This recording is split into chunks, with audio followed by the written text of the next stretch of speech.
and we are dealing with women of Israel's heroic age, better known today as sheroes. And I want to tell you right out the gate that I am going to mess this name up. I have tried to Google it 1,000 times today to say it right, but then it's just not coming out right. So there are a few references to the daughters of Zelophehad in the Bible, and yet they are responsible for the historical change and rules regarding inheritance laws when there is no son to carry the name of the deceased man.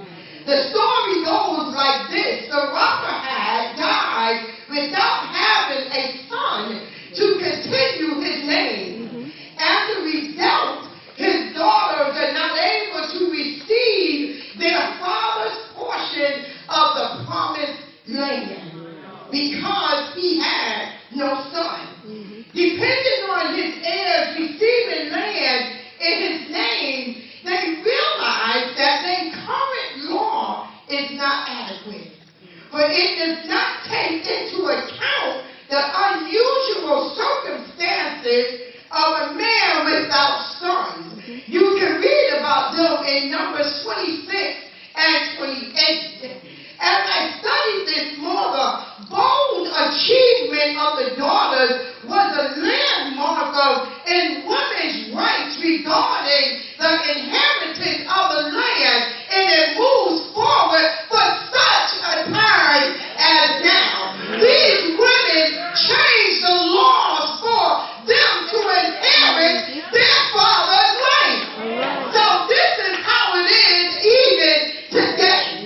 From those days up to now. In addition, however, the story of these 5 women offers a compelling lesson for all those who believe that their destiny is fixed or that divine justice has abandoned them. It encourages us to think differently. And it provides a message of hope for those faced with obstacles. In this story, their law collides with the evolving needs of the society and the reaction of the daughters.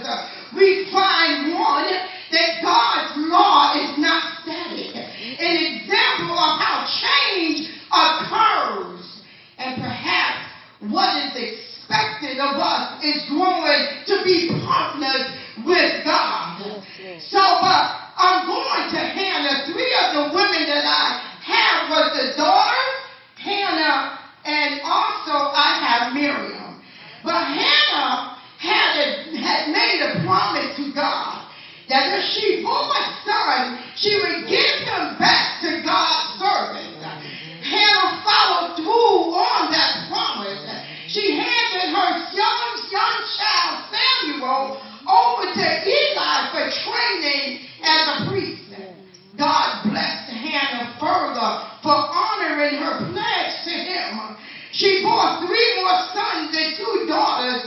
Samuel grew up to become the last of Israel's judges, its first prophet and counselor to its first 2 kings, Saul and David. I'm going to tell you Hannah's strength. Hannah was perseverant. Even though God was silent throughout the time that she was barren, her promises didn't stop her from being and continuing to be perseverant and praying and fasting towards her request for a child for many years.